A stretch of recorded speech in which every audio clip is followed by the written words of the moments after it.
Did you see the, speaking of cancer, did you see the, well, I guess it's not on the mainstream, but if you get mammograms, you're going to die sooner than if you don't get mammograms. I mean, unfortunately, Did that come out recently? I haven't heard that. Yeah, I thought this it's not the same. mainstream. You don't see that on the mainstream. All you see is Donald Trump. That circus that we're called election time. Do you prefer a doctor for a president? And I say this almost every time we have a class, is that if you do what your doctors say, many times you put yourself at risk. We learned about osteoporosis and the treatments for osteoporosis. We now, here again, this isn't new news about mammograms. The whole idea of you can x-ray part of the body repeatedly and not damage it is ludicrous. But there's a lot of money behind it. Okay, so if nothing else, recognize that cancer, the diagnosis of cancer is a very emotional thing, because we've all been conditioned to the idea that cancer is synonymous with death. It's not really even the leading cause of death in this country anymore. Never has been. It's heart disease and lung cancer, well, lung cancer, I guess. But it's not. You've got time. Very occasionally you'll have a case. You have a huge cancer that's just bleeding like crazy, but that's very rare. It's like this idea that we've got to allow abortions because occasionally the mother's life is in danger. Well, obviously, if the mother's life is in danger, you consider an abortion, but that is so rare that it's not even worth talking about. So cancer isn't fatal, and it isn't an emergency. But you've got to have enough confidence, and you've got to have the courage to go against your doctor's wishes sometimes. And if you can't do that, then just accept the fact that you're going to be another experiment. That's a hard thing to do. Pardon? That's a hard thing to do. It's a hard thing to do. And so you kind of have to plan ahead. You have to decide, kind of think in your own mind, what would I do if the doctor said I had cancer? Don't wait till it happens, because you aren't emotionally prepared for that. And so what we're trying to do here is expose you to alternatives you may have, plus things you can do very simply, inexpensively, that will significantly reduce your risk of cancer. I appreciate that. But you got to start now, because you're all past your prime. Well, maybe not everybody. But I know most of us are past our prime. Our prime was about 25, something like that. I guess most of you at that moment. I think I'm near my prime. Well, see, that's one of the problems with aging. We kind of tend to fantasize. We have this idea that, and we all do that. I'm sure I can play tennis like I used to 50 years ago, until I get out in the court and I see it like, Okay, so why do we get cancer? Everybody, the amount of money we have spent in the war on cancer, you'd think they'd find something out. Well, they do, then they suppress it. They don't tell us what, especially if it's going to cut into their profit margin. We're messed up. We're poisoned. We're toxic. Our immune system is just overworked and undernourished. You're all deficient. Every one of us are deficient because cancer and heart disease and diabetes are just various forms of malnutrition. Try and get that idea fixed in your head. It isn't because, let's say you coughed in my face and you had herpes, or you had flu, or you had any of those things. You cannot give me that disease unless I have allowed myself to become immunologically impaired. And that's all happened. Your kids have coughed in your face. You've had their dirty diapers on your hands. You're taking care of a sick relative, and you don't get sick. So we know that, but somehow we keep seeing, if I don't get vaccinated, or if I see my grandchild and he hasn't been vaccinated, or even if he has, I'm going to give him a disease. No, it's malnutrition. So when we aren't balanced, or we aren't nutritionally balanced, or we have too much stress, we're going to break. Not very hard to figure out. And there's all this information out there. We're learning now, because we see ozone curing cancer, we see peroxide curing cancer, we see baking soda, which is just another way of increasing your oxygen levels. All these things, people take these things and their cancers get better. So we know oxygen, the 50, 100 years ago, the ambient air had maybe 20% oxygen. Now it's way 14 or 15% oxygen. So we're oxygen deprived. And none of us have good breathing habits. So all these things are adding to it. So what do? Well, you try and clean up your environment. If you've ever worked in a real toxic environment, I'd really encourage you to go to this chronicneurotoxin.com. It's a website developed by Dr. Shoemaker. And what he's found, that one of the first things that happens when we get exposed to these things we call neurotoxins is that our visual acuity, our ability to discriminate shades of color diminishes. And there's an online test you can take for about $15, and you'll get an idea if you're at risk from environmental toxins. It's easy to take, takes you a half hour or so. And if you ever worked in a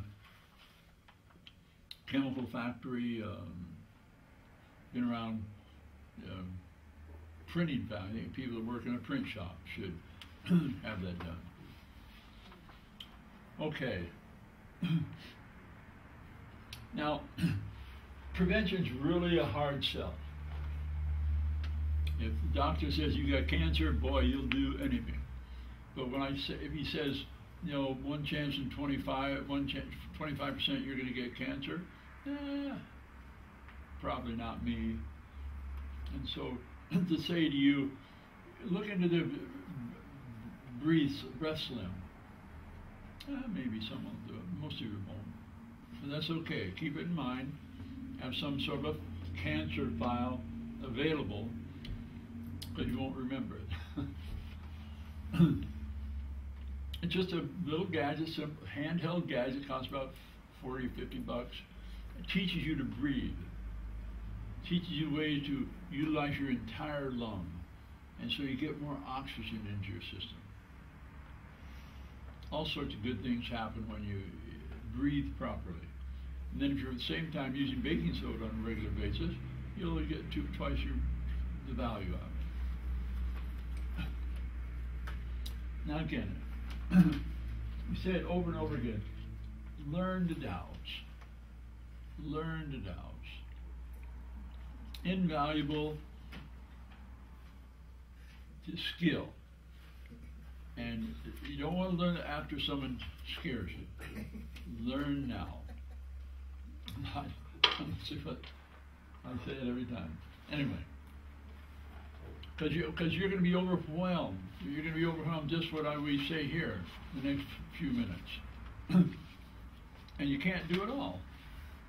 So learn to douse so you can sort through all the various relatives that are going to come to you with their solution to your problem, family members. Okay, so clean up your diet, minimize your exposure, get off sugar, processed foods, Clean up your environment if at all possible. Now, if this is your home right here, it'd be almost impossible to clean up your environment.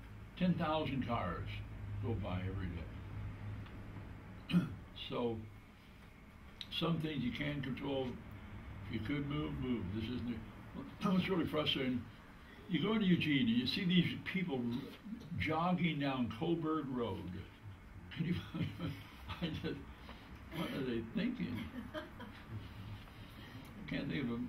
That's worse than New York City or Beijing. I had a relative, a short-tailed relative, went to Beijing to work.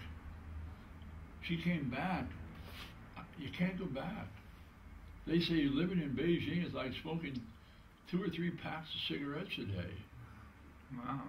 It's hard to believe, but avoid those places. Can you put something in this room that would increase the oxygen and filter the air so it would be pure? Well, you could, but I'm not going to. Why? Because it's only 10 people, 8 people. You can get a little ozone generator you put in your room. You can get what they call ion generators. You can get air filters. And if you had to live here, I think it'd be worthwhile doing that. You can get an ozone generator. But that's kind of extreme. I think if you do other things, you don't really need to do that. You can just learn to. Get your little hydrogen peroxide and nebulize it and breathe it. Clean up your diet, go organic if you can. That's a challenge. Avoid drugs. Over and over again, we're learning drugs are killing people. If you need a drug, there's something wrong with you, and it isn't a lack of that drug. It is not the lack of drugs. Yes. Yeah, what was the breath slim or something? It tells you when to breathe and how to breathe. Well, no, it's just a little gadget that forces you to exercise your lungs and diaphragm. Oh, okay. And it kind of teaches you. And if you do it regularly, you'll change the way you breathe. Mm-hmm. If you go to this website, it describes it and shows you all about that. Oh, okay. Yeah, I didn't see the website. Okay. Stop synthetic hormones. If you're on some sort of hormone replacement, figure out a way to get off of it. They're killers.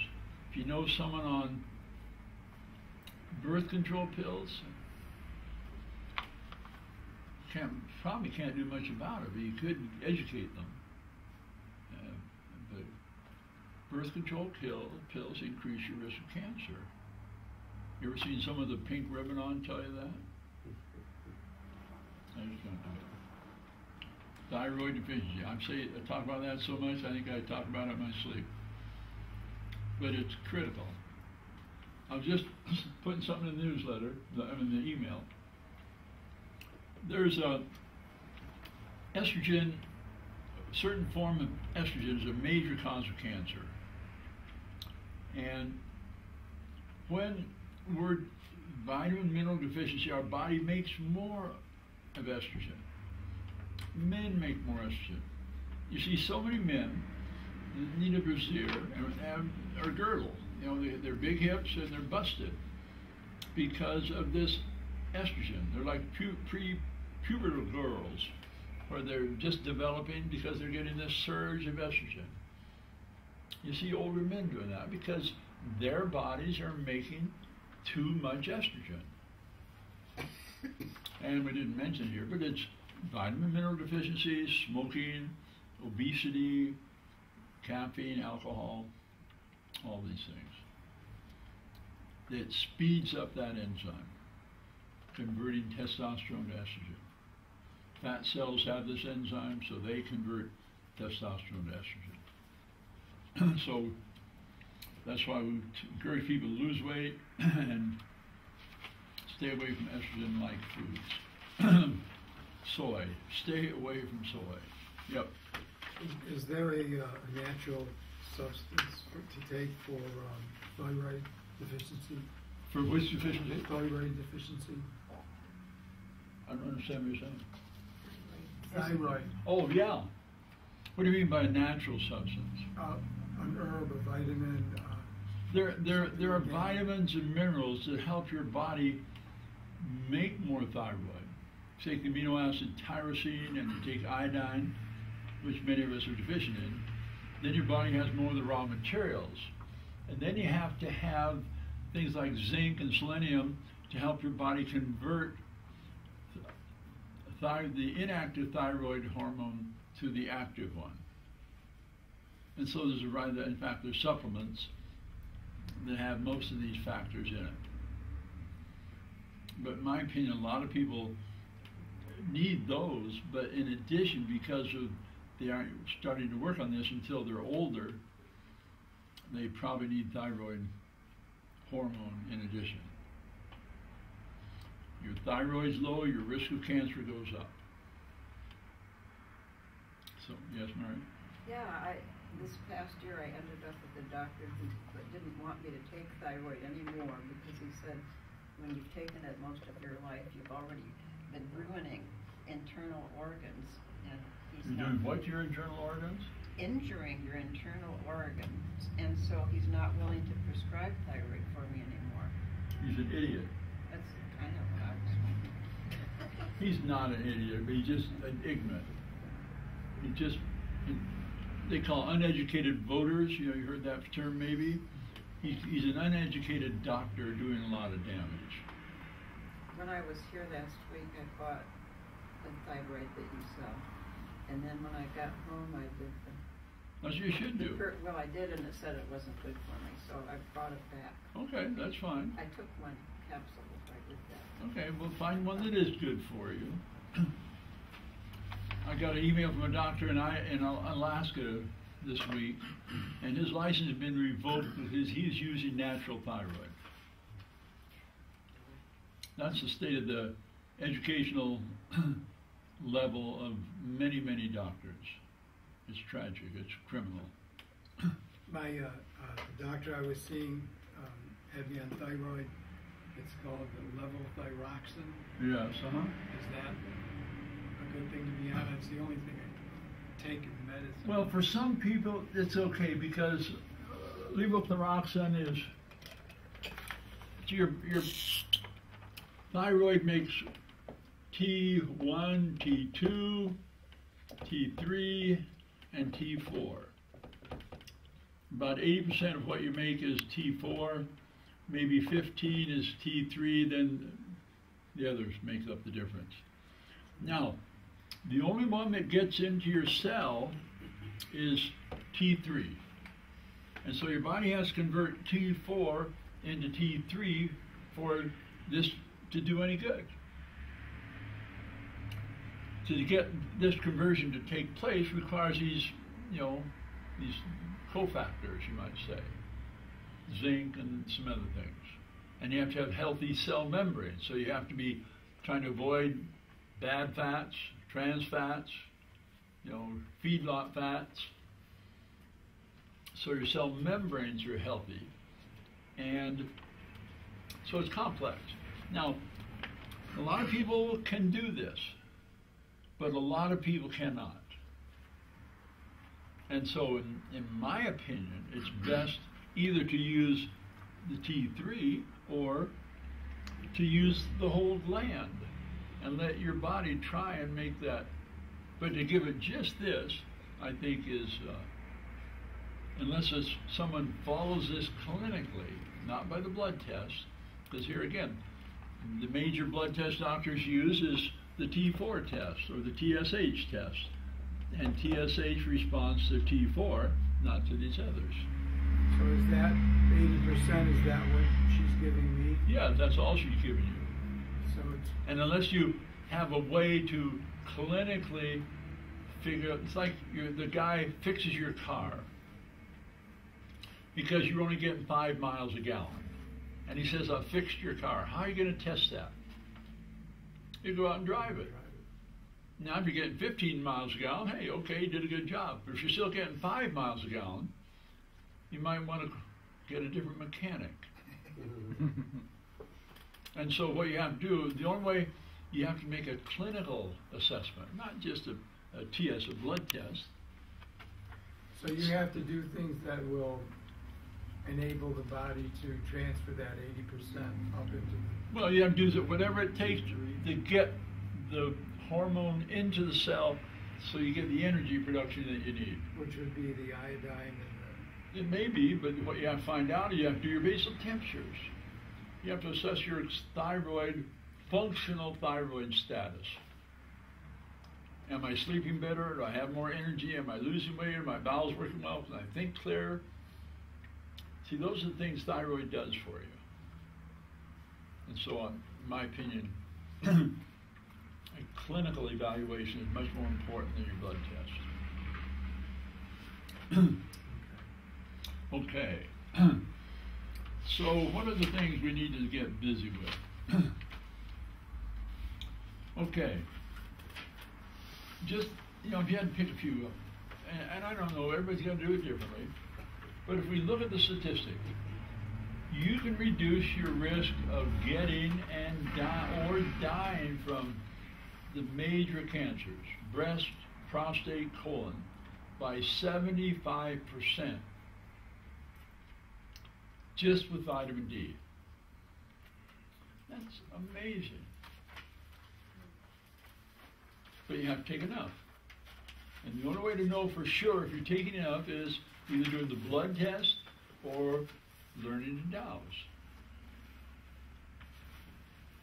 You can get a blood test very easily now. You don't need to even see your doctor now to get a blood test. You can go online and get a couple labs. You can go to Life Extension. There's an outfit down in downtown Eugene where you can go get your blood tested to see if you're getting enough vitamin D. 75% reduction. That's amazing. The risk of overdosing on, if you say, I don't want to bother with my blood test, then you better be taking 5,000 to 10,000 units a day. Even though the RDA is 400.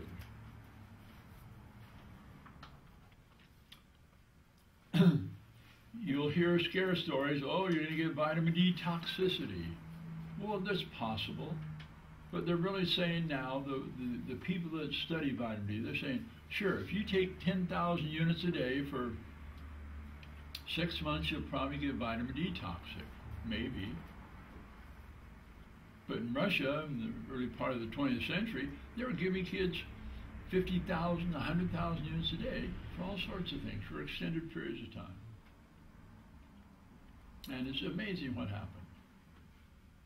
But you got to see, that's for the courage. What's that saying? The price of happiness is freedom. The price of freedom is courage. It takes courage. Because your doctor can be very persuasive. Oh, you're going to kill yourself with that vitamin C. Oh, you're going to kill yourself. Just take this little pill I've got here for you. You'll be okay. Okay. Selenium. Look at those numbers. Now, they're making up this number. Now, you're reading more and more now about how science is being purchased by industry. And research is controlled by most of the research in this country is controlled by 6 corporations because they make money. Now, if someone's out promoting selenium, how much money do you think he makes? Nothing. Well, he probably makes a little. It's not nothing, but it's nothing compared to the pharmaceutical industry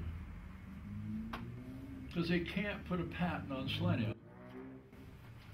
And so I have a little more of a tendency to believe what a guy's out there promoting if he's not also making a whole bunch of money on it. What would be the purpose unless he had just some goodness or integrity? Breast cancer reduction by 82% with 200 micrograms of selenium. That probably costs someone 10 cents a day. What's the profit margin on 10 cents a day? I don't think it's very high. So what would happen to you if your risk of breast? So usually when people talk about breast cancer, you could substitute prostate cancer because those are both hormone-sensitive organs, glands that work pretty much in the same hormonal environment, and estrogen is a major culprit in both those. Estrogen is what causes the prostate to enlarge in men. It isn't testosterone, like most doctors still believe. Okay, so what would took 5,000 units of vitamin D a day and 200 micrograms of selenium? Wow, look what you've done to protect yourself. Is there any way to test your body level of selenium? Vitamin D, yes. And there is something coming down the pipeline. It's an app that goes on your smartphone and a little pencil-like structure about this size.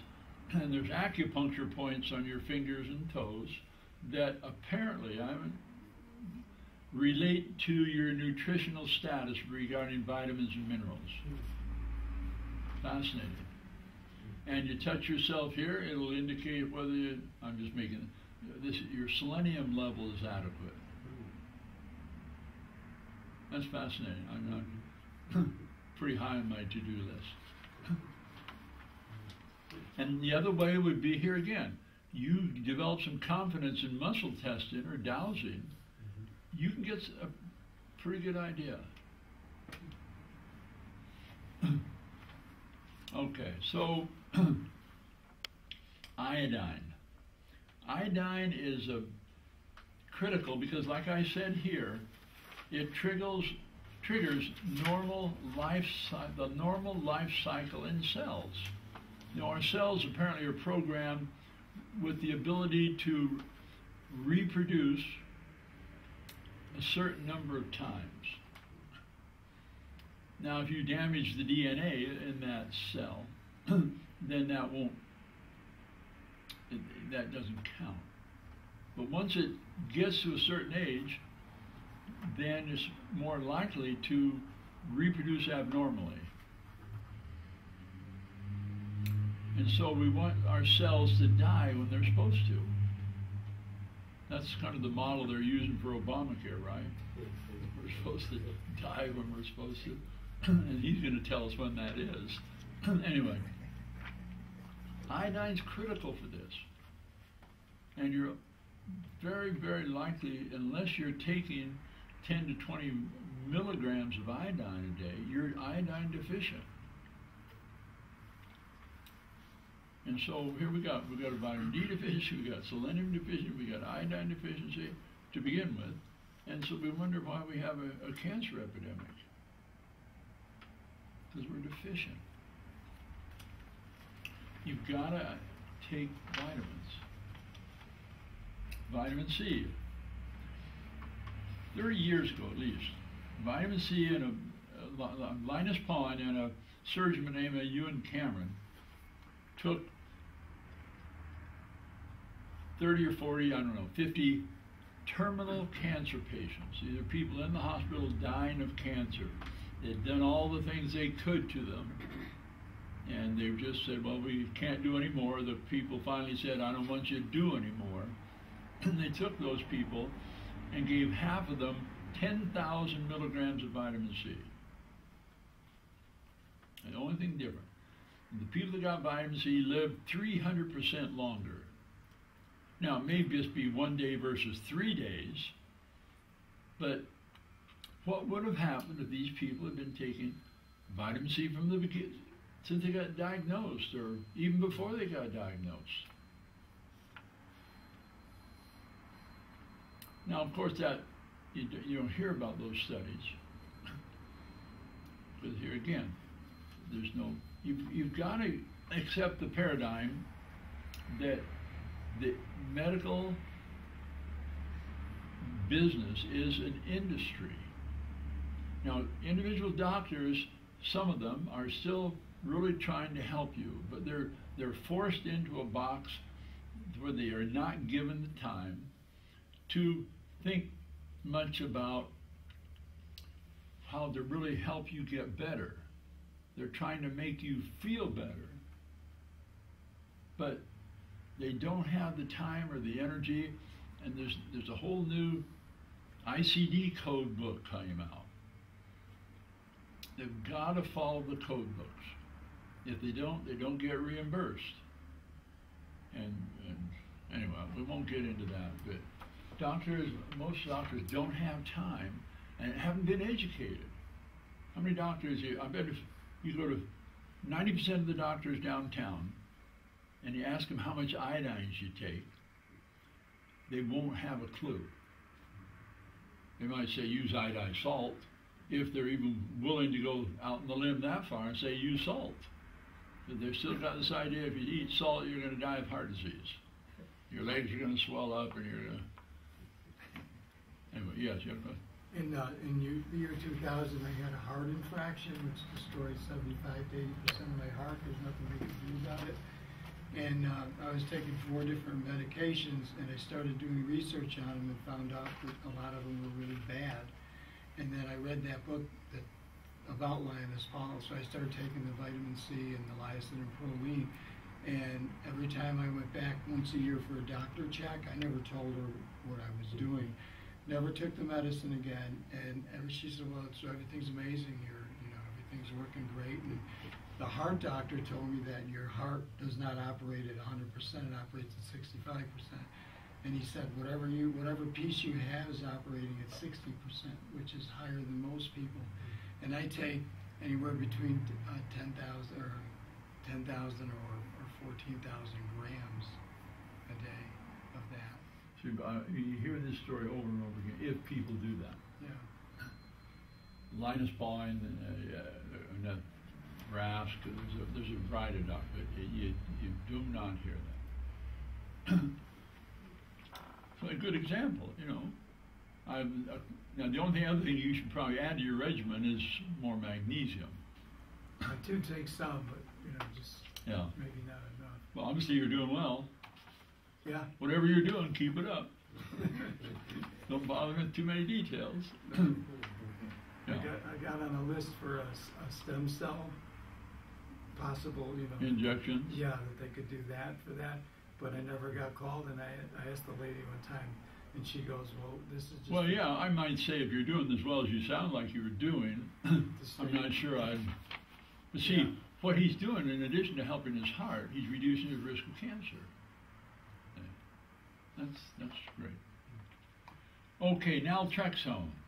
Now, I personally feel if you read about naltrexone, if I had a strong family history of cancer, I would seriously consider taking naltrexone because it helps your immune system work more vigorously, more normally. It sensitizes yourself to endorphins, and these endorphins are what make your immune system work properly. Now, you may not have to take it every day. See, everybody gets the idea if I take these things, I've got to take them every day. Some things you probably should. But on the other hand, there's things like naltrexone that you're using as an adjunct to whatever else you're doing, and maybe taking naltrexone once a week is all you need to stay healthy. But if you don't know about naltrexone, you'll never take it. So, to put it on your family history, or once you learn to, once you learn to dowse, here again, you go down a list like this, and you can test every one of those things before you go out and buy them. It's so valuable. Vitamin E, this type of vitamin E, this tocotrienol, has a specific beneficial effect in preventing and helping people with cancer. Urea kills cancer over and over again. If you have a skin lesion, put urea on it. If you had Barrett's esophagitis, you can reverse it with urea. It's amazing stuff. Here again, it's kind of scary. The doctor says, "What's urea?" I got it from the farm store. Is that a vitamin or? No, it's a chemical. It's a byproduct of protein, but it has the ability to kill cancer. A guy in Greece studied it and was injecting skin cancers, and if you got a lump someplace, you inject breast cancer. You know, had a little lesion here. I don't know if it's cancer, but it went away because I put urea on it most days, not even every day. Good stuff. But you kind of research these things if you're interested. Turmeric. Here again, turmeric, everybody should have turmeric on their kitchen table where you eat. How do you use the urea? You can make a paste out of it. It's a granular stuff. It dissolves in water. What I personally used, I got some DMSO, because DMSO gets it in deep. I had a solution of DMSO. I add a little urea to it and shake it up and wait a few minutes, and it would dissolve and the liquid would be clear again. So I kept doing that until I got to the point where I'd shake it up and some of the urea would precipitate to the bottom. No more would go into solution. And so we had a saturated solution of urea in DMSO. And that's just the way I did it. Now you can add other anti-cancer things. You can put magnesium chloride in it, which will kill cancer. If you had some vitamin B17, you could put that in there too, because the DMSO will get it to penetrate. You don't digest this though. You can drink it. You can drink it. Dr. Dinopoulos in Greece if people had liver cancers, because when you put something in your stomach, it goes almost directly to your liver. It doesn't go that rapidly or in that concentration to your kidney, and so it doesn't work very well for that type of tumor. If you had a colon cancer, if it's a great big one, then you probably should have it cut out. But then you could give yourself urea enemas. If you had a bladder cancer, you could catheterize yourself and inject urea into the... I have a friend that did that. They had a bladder cancer. They refused to have it operated on. They learned to catheterize themselves, which is a pretty simple thing. And they injected a solution of urea and DMSO and vitamin B17 into their bladder. And the next time they went into the doctor after several months, no evidence of cancer. Can you take this without mixing it with anything? Or is it no, I don't. Most people say you put about 2 tablespoons, as much as you can tolerate. It doesn't taste good, in fruit juice. And if for something like Barrett's esophagitis or liver tumors, you just sip that solution throughout the day. But you can read about these things. It's not hidden knowledge. If you with the internet, you'll see these advertisements on the internet. Better watch this video before they take it away. You know. Some of these seeds might be disturbing, so that gets everybody out. Google it. Google urea and cancer. Go to Earth Clinic. Earth Clinic's a great source for. Did I put that in here? Oh, there's so many. Anyway, urea is great stuff. But we were talking about turmeric, and just put turmeric on your kitchen table and sprinkle it on the food you eat on a regular basis. Turmeric, the more we learn about turmeric, it helps depression, it helps inflammation in your joints, it helps prevent and treat cancers. It's just super stuff. But if you use a little bit on a regular basis, in 3 months I've gone through a bottle this big. You know, it's Safeway. You know, you get their spice rack, and you go buy a little bottle of turmeric and just sprinkle on your food. It's got a kind of distinct flavor, but you don't use, large quantities. But you've got to make it available. You've got to make it readily available. You won't use it. Okay. Now, marijuana, hemp oil, all sorts of information. If someone has lung cancer, you've got to learn about hemp. You can get, hemp has several active ingredients, and I'm not going to. The one that's THC is the one that gets you high, and there's certain therapeutic uses of that.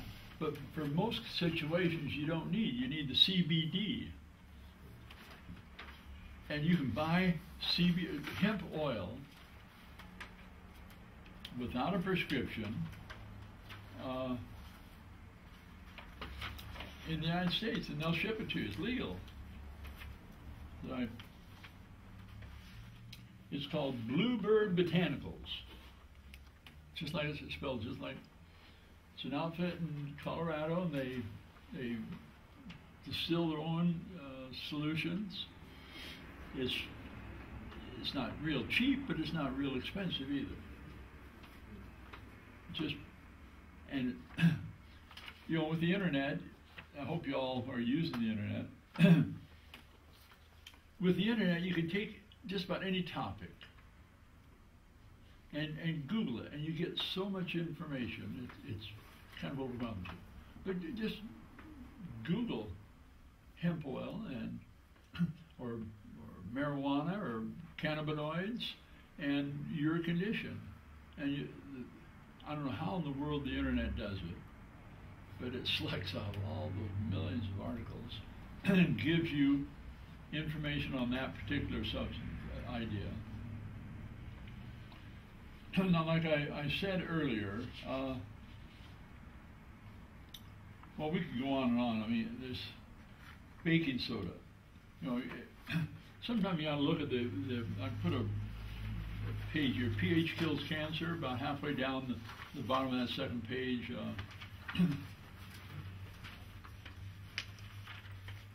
You read about this guy that somehow got over his, I won't say the baking soda cured it, but he got over his stage 4 cancer just by using baking soda.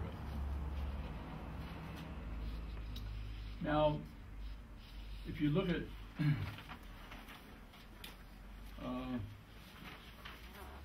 Dr. Circus's, did I put that in? There's just too many. There's a website, just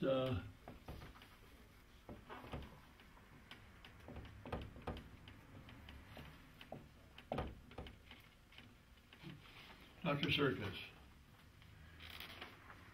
Go to his website. He has published a 400-page book on baking soda. And he uses magnesium chloride, and he uses oxygen. Can you read that? SIRCUS? Mm-hmm.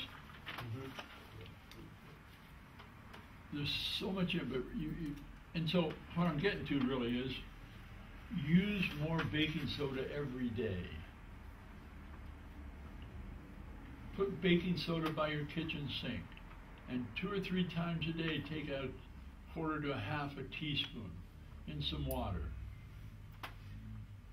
And it's amazing what happens. This fellow here is taking 12,000 milligrams of vitamin C a day. That may be what you call bowel tolerance. I personally have found that when I take baking soda 2 or 3 times a day, my bowel tolerance for vitamin C goes way down. I don't need as much. Now, exactly why, and Dr. Circus has this, in his 400-page book, he probably explains that, but I'm not going to worry about it. I'm just going to do it, because so many other good things happen when you take your baking soda regularly. Can you take too much? You probably could, but common sense. I've told this story before. My daughter-in-law got the flu, and so they called and said, "What should I do?" I said, "Well, here's baking soda and cider vinegar." And so we sent over a half cup of baking soda and half cup cider, thinking they had enough for several weeks. So I asked her the next day, "How are you feeling?" "Well, it's pretty strong stuff, but I'm feeling better." Well, she took it all at once. So maybe there's something there we need to learn. Maybe we're underdosing everybody. I mean, so you got to be real careful. Don't assume anything. Don't assume that people know what you're thinking. But that, you know, it's got a pretty good safety factor. I'm not sure. I probably should look up to see, how do you tell if you're taking too much baking soda? I don't know. I probably should find it. I don't know. How do you tell if you're taking too much cider vinegar? Well, you won't. Can't you douse to find You whether could. the amount you're taking is enough or too Well, sure much? you could, and that's a good point.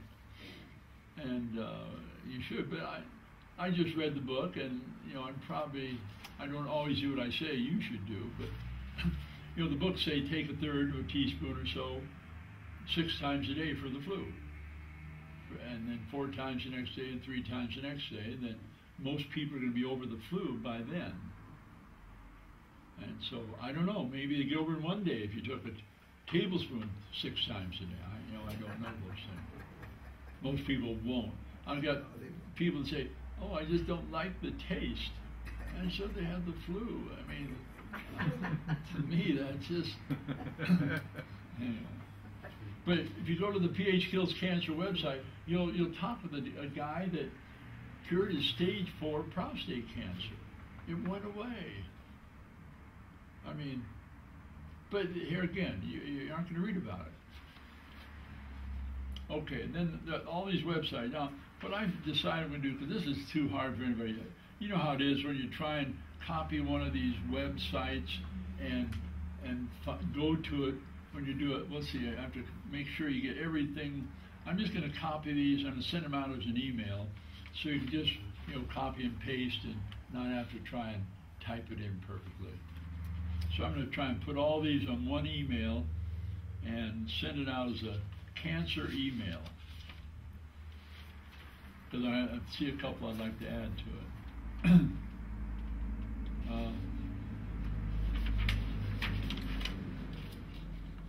So, it's not. Oh, then the next page. This will really bore you to death. Here's just an incomplete list of all the things that people have advocated for the use of cancer. And, we really live in an age of information overload. There's just too much for any one person to really digest. Let me just maybe hit a couple high spots. The artemisinin is one of the herbs and things that people, but so you have to kind of think about that, and you can research it, and I cannot tell you exactly how it works. But I wanted to get to aspirin. Aspirin, don't. I should cross that off. Don't use aspirin. It's an see, very few people die of their primary cancer. We die because the cancer spreads. It spreads to the bones or the liver or the brain or something like that. And so it spreads on little blood clots. And that's one of the arguments against getting biopsies. Because some people feel that sticking a needle in a cancer increases the risk that some of those cancer cells are going to get out into your bloodstream. Now, we can debate that, and if you had an oncologist here, they'd say, "Oh, no, it never happened." Anyway. But the trick is, the reason they think aspirin works is because it prevents a certain stage of the clotting mechanism. Well, there's all sorts of, when we have a class on heart disease, we talk about vitamin B6, we talk about magnesium, and a variety of other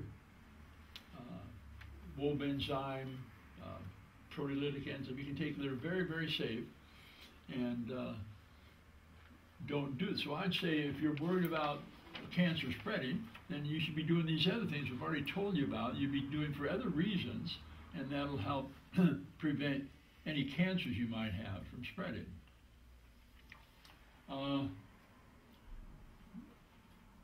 Beta testosterone, that's mainly for men and prostate cancer. Baking soda, boron, 20-multein borax. That's mainly boron, so that helps alkalinize you. But you just take a little tiny bit. You don't need much. Cimetidine, Tagamet, and over-the-counter, it works great. It stimulates your body to make more of the T helper cells. You got 2 parts two major parts of the immune system. You got T helper cells, which fight cancers and infection. You got T suppressor cells, which should be working more vigorously in an autoimmune disease. But here again, it's over the counter, it's readily available. Coffee enemas. Well, those are things people only usually do if they're on the Gerson therapy. Max Gerson, his cancer therapy, had you do coffee enemas several times a day. It's a real labor intense. But just for, once in your lifetime, you ought to do a coffee enema. Just to, because it's really quite invigorating. Because coffee, when it goes in from your rear end, goes directly to your liver and dilates your bile ducts. It doesn't go to your brain like the coffee you drink. And it makes increases the flow of bile. So it's really quite therapeutic because the liver is a major source of your detox machinery. Colchicine, an anti-inflammatory, here again, inhibits, it's hard to get, it's kind of expensive. And CoQ10, cod liver oil, flax oil. A lady developed a whole cancer therapy. She had a whole clinic in, I think it was Germany, Johanna Budwig, and it mainly consisted of flax oil and cottage cheese. And she had quite a reputation. If you're going to use flax, be sure you use it fresh, especially the flax meal. Flax oil is very sensitive to oxidation, so you want to use any flax meal you use right after you make it. Hydrogen peroxide. A guy used to kind of go around like a snake oil salesman. He'd come into a town and he'd advertise. Walter Gropps, I think his name was, advocated the use of 35% hydrogen peroxide to increase your oxygenation. Have you ever taken hydrogen peroxide oral by mouth? Very, very strong stuff. And so he'd say, the first day you'd take 1 drop in water and 4 ounces of water twice a day. Next day 2 drops, next day 3 drops, until you get to a point where you got maybe 20, 25 drops of hydrogen peroxide by mouth. It kind of gives you a little upset stomach when you get to that. And then he said back off. And he had testimonials about people curing just about every imaginable disease. Mainly probably because we're getting oxygen, more oxygen in our tissues. But iodine, here we go again. Melatonin, magnesium. This is a great site if you want to get up to speed on magnesium. You can get, if you read the book, Flood Your Body with Oxygen, you'll come to appreciate the value of getting more oxygen in our tissue. And if you feel that's what you should be doing, and there in that book it talks about the use of ozone to treat cancer. You can get an ozone generator, and it takes room air and makes ozone out of it. Now, that's not pure enough to inject, but you aren't going to be injecting it anyway. You can put it, you can ozonate water, you can ozonate olive oil, you can breathe it, you can do all sorts of good things with ozone. But you can do it with hydrogen peroxide too, but ozone is just more concentrated. Passion flower, primrose, progesterone. Here again, progesterone is sort of like iodine and vitamin C and D. Most of us would be healthier with progesterone. If you have an infrared sauna, if you're sick enough, you probably should get an infrared sauna. You can get. We used to have a portable one in here. You can get for less than $1,000. You can get your own personal sauna, and it's got the far infrared lights in there, and it's quite ingenious way they've set it up. The light shines, and the inside of the little tent you sit in with your head out is reflective, and so the light gets bounced off all the walls, and it gets all your skin because it will penetrate your skin, and much of the toxin load we carry is in the subcutaneous fat, and this wavelength will penetrate 2 or 3 centimeters of our fat, and our body can eliminate it that way. Then you get out and take a shower and you reduce your toxic load. urea. Oh, the other thing, I would, if I had cancer, I would do urine therapy. Now that's an emotional belief, but if you read about it and you think about it, it makes a lot of sense. And this is I think everybody in their home library should have this book, Your Own Perfect Medicine. It gives you, it's fun to look in that book and go to the index and see if you can find a condition that someone hasn't used urine therapy for. Just about every imaginable condition has been treated with urine therapy. Here again, it's not for everybody, but it's amazing therapy and it's a great boost to your immune system. Okay, vitamin A and B6 and vitamin C, D and E, zinc, and there's a few more websites. Everybody sometime ought to watch that video, how the pill kills. You know, the birth control pills are just part of the environment, about sort of the landscape now. Everybody, you know, so many young kids are on some form of oral contraceptive. I don't know what the percentages are. It's really quite high.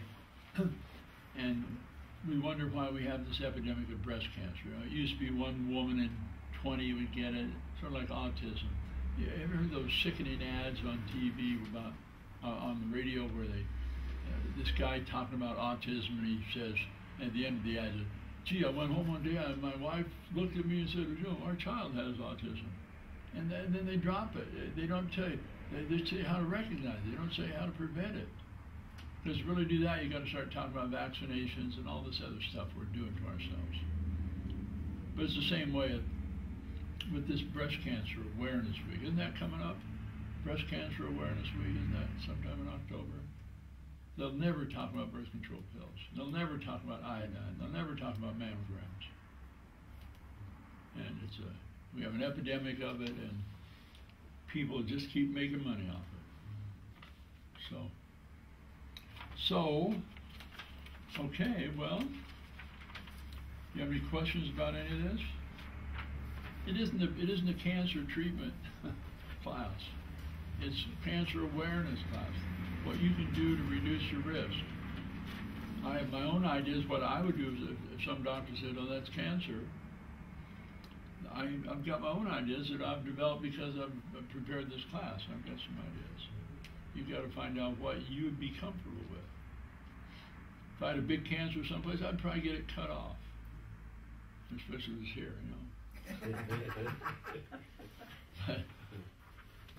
But then I'd be doing these other things too. So think about it. If you do these things, you're going to get so dadgum healthy, you're going to live another 50 years. I doubt it. Number one, you won't. Yeah, that's the trouble. And number two, you aren't going to live forever. But see, our objective isn't to extend life as much as it is improve quality. See, I don't care, you know, I've got a program, another thing you should do is program in your mind how long you want to live. I think that's really important. You say, I want to live, I don't want to live, you know, everybody says, I want to live to 120. No, thank you. Well, if you didn't change that much, you'd be all right. Read the newspaper. I know, but if I was 120 and felt like I do now or before. Well, sure, if I'm going to live to 120, I want to feel at least this good.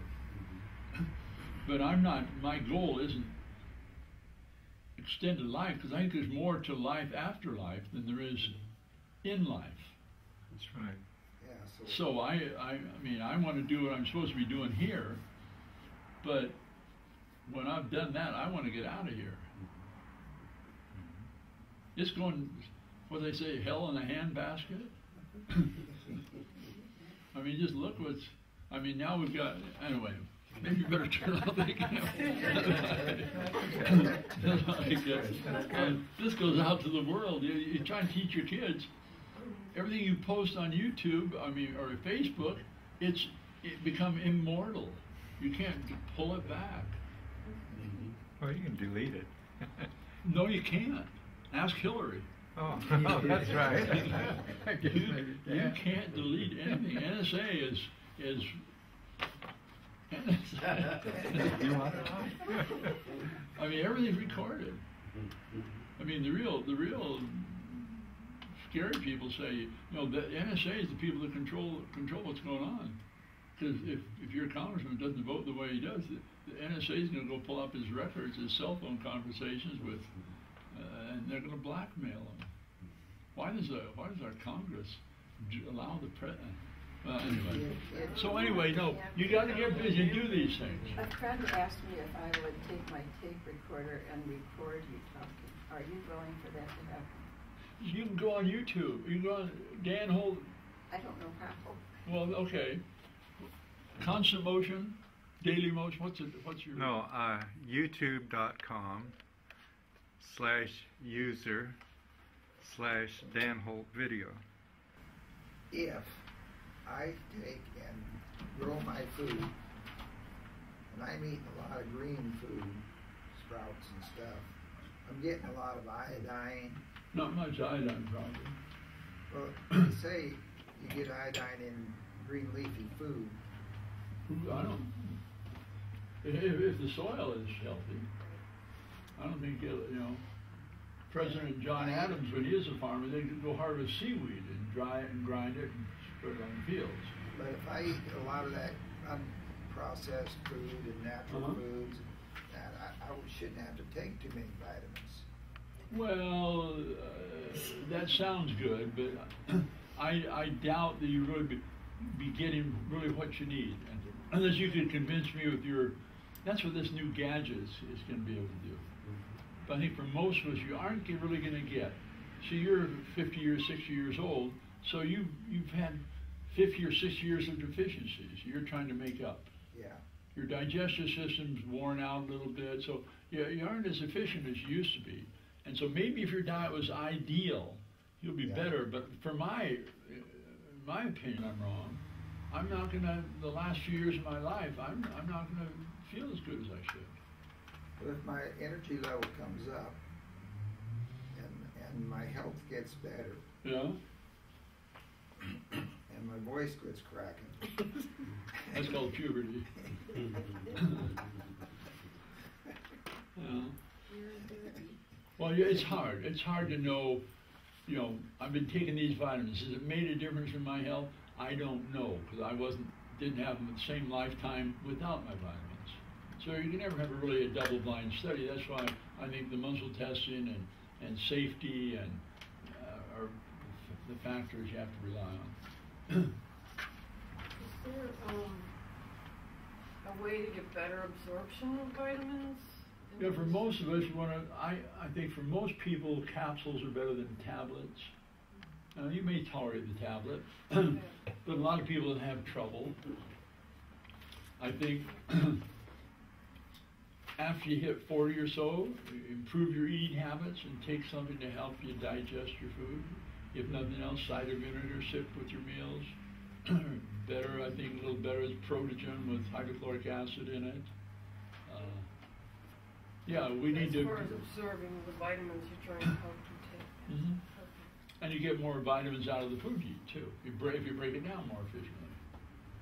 And then you rehabilitate your gut, because some of the vitamins we need are actually manufactured by healthy bacteria in our gut. And that's why I think the probiotics are important, because most of our gut environment has been damaged by environment and our diets and medications. Yeah. well, some of the foods like coconut oil being antibacterial. So what's that going to do to your good bacteria? For some reason, I think natural substances are more likely to leave natural things alone. I can't, documentation, but for some reason these, like raw carrots have a certain antibacterial property, but they don't seem to damage the good guys. Well, I understand most pathogens are more sensitive than the good bacteria to things like that would Well, kill that might be too. part of it too. Yeah. Yeah, we're all kind of polluted. I mean, if we eat feedlot meat, if we eat anyway, just Is Safeway meat all right? well, they do have some good meat there. They have this. I don't know. I don't know the name of it, but most of it is not. Our nephew is the meat guy for Safeway, Well, and he makes really good tasting stuff. well, it tastes good, no question about it. But see, the problem is the way it's raised. They put it in the feedlot and grain it and recycle manure and if you look at the bacterial, the E. coli count in feedlot beef versus pastured beef, it's tremendously different. If you go to the stoplight here at Harrisburg, there's a grocery store right there on the intersection, and they sell meat from the lady's brother, and he just grows it on his farm, and he doesn't give it, shots and stuff, just grass-fed, and it's $3.75 a pound for hamburger. I just got a bunch of it today. See, that's the sort of thing you need to become aware of. And we're fortunate here because we're kind of, the hippie culture and small, relatively small. These are little places around here that you can go to get the stuff. Okay. Is there a way to do muscle testing without having somebody else do it? Well, some people believe you can do it this way or this way or How? this way or dowels. Learn to Okay. dowel.